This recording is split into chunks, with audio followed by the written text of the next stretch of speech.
Hey everyone, I'm Nick. I'm Vic. And we're Heavy Board Gaming here with our quarterly review. This is quarter one of 2024, and Andrew and Sam already have theirs posted, so be sure to check theirs out as well. We're just adding to it. So first we talk about some stats, and that is plays that we had this entire quarter. We've had 168 plays.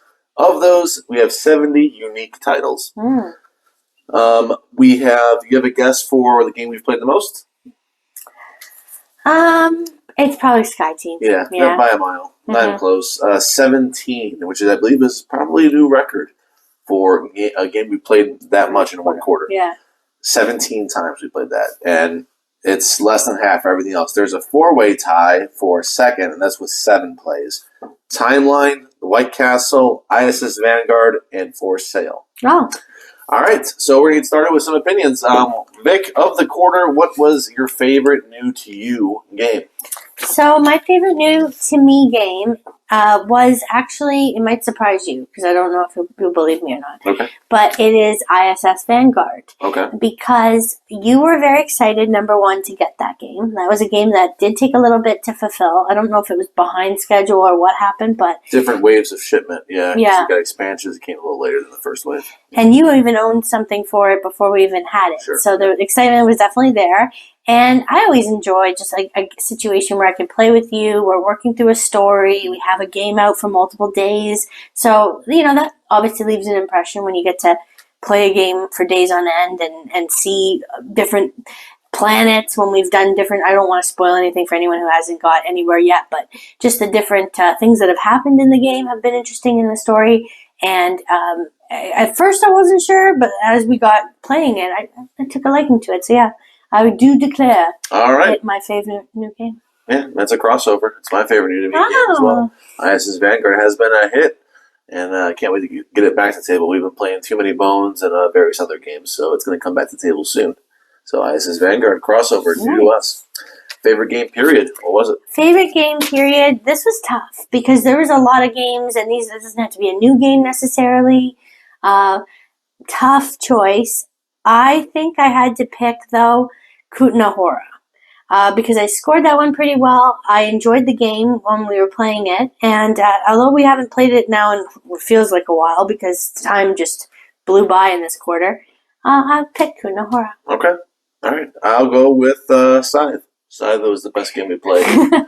So, all right. I don't have much to say that. A lot of times Scythe appears in that category if we've played it, and we did play it. And maybe not the best play that we've had of it, because it was a learning type play for half the table, but it still was good.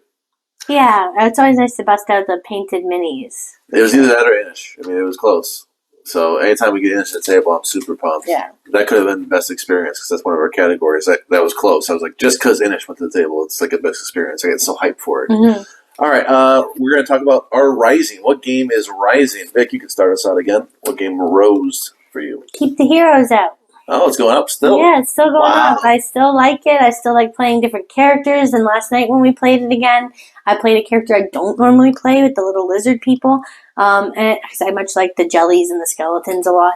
But yeah, anytime we play, we tried a new level. That one wasn't too difficult, like with a challenge, so I'll write that off. But when we have been challenged with the game, it's always good, and it's just a fun cooperative game. So I gotta keep the Heroes Out. Wow, still Rising. Still love it. That was a great game. I'm going to put it for my Rising, though. It's always high. But I'll go with one that should have been on my top 100. It was the first time. And then for some reason, I decided it wasn't good enough to be the top 100. Well, now I'm regretting it because it is top 100 for me if we were to make a list again. And it's Heaven and Ale. Wow. Just to revisit it again and realize, this game is really fun and really good. It has great choices and punishing choices, too. Trying to keep your money up to make that balance with resources. I always enjoy that game. So Heaven and Ale is on the upswing for me. So now we go to the opposite. What is Falling, Vic? Falling. Okay. This game is in my top 100, I'm fairly sure.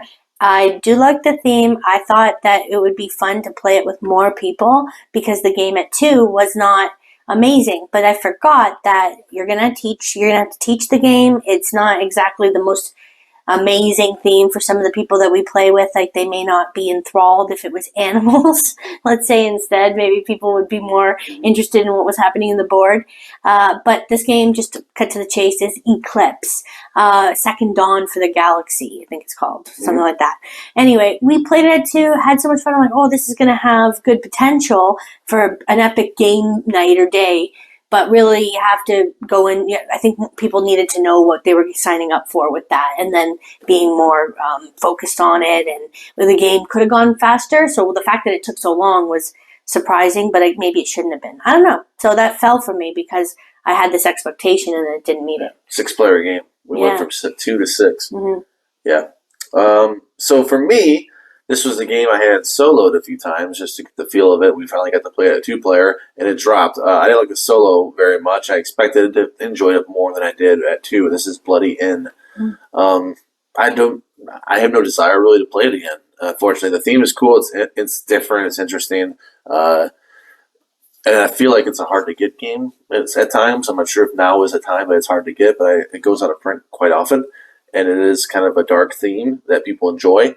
I didn't really care for it. Yeah, it's pretty meh to me. But I got that vibe when we were playing, but we haven't reviewed it, so I don't want to. Yeah, I don't think we're going to either. Bloody Inn. It's not a new game, right? Yeah, I know. Yeah. But that one has fallen because my expectations to play it at 2 were a little higher than they did not meet that expectation. Let's just say. Mm-hmm. And we've had people suggest that game to us or really like it. We know people that. Yeah, it's just a whatever game to me. Mm-hmm. All right, best experience. Go ahead. All right, best experience for me is 2. I always have to 2. You had trouble even deciding on 1, so you found 2, huh? All right, yeah, that's how my brain works. So first and foremost, run, all in caps. Oh, wow. Yeah, because I don't like those kind of games. I don't like games, cat and mouse. Hidden movement. Hidden movement, thank you. I don't like to do that a lot of the time with him. I've rage quit games where I'm like, I just don't want to do this anymore. That game, though, took it to another kind of level. I don't know why it was more appealing to me. And it wasn't like I kept winning, so that's why I like it. No. But I just felt like I had more of a chance in the game for once. I don't know. It was refreshing and it was quick, and we didn't even play that much of it yet. So I'm excited to see what more comes from it. Yeah, whenever we played maybe 4 times. Yeah. And then the other one that is the best experience has got to be Life of Amazonia. If you've got that waterfall out on the table, and anytime we get to show new players the Life of Amazonia, a little part of me like ignites. I don't know, I get charged up by it. Yeah. I really like when people get a chance to see this really beautiful game with the animals. And unfortunately, the run we had was a little confusing with some of the rules. That the animals rules were not as straightforward. You're talking about the one with George and Lindsay. Yeah, when we played that recently, because other times it took on more. It was more, the person was able to learn it easier. But in any case, that didn't matter because I just love the game. So it's got to be in there anytime we get to play it. Awesome. All right, for me, I think mine was pretty easy because of the uniqueness of the way we played. And that was Challengers. When we had all 6 of us, we were rotating around the table facing up. And it came down to you and I, and it was fun. It was like a tournament-style game. We don't really get to do that. I like that we were able to play a game which, you're facing off different opponents. The game itself was fine. I thought it was above average. I didn't hate it. I liked the setup, the way we were doing it. They get a different opponent every time. I thought that was pretty cool. Yeah. To do something like that. I like tournament style things, so it appealed to me. Mm-hmm. Yeah, it was definitely fun. Something different for us. That's it. Like I said, Andrew and Sam have theirs. They do the same exact categories as we do. If you're interested, check theirs out. They already have theirs posted. And we'll be doing this every quarter. Always do this, and that's it. Yeah, thank you so much. We hope you enjoyed this video. If you did, please click the like, thumbs up, and subscribe for more great board game videos. We'll see you next time. Goodbye. Bye.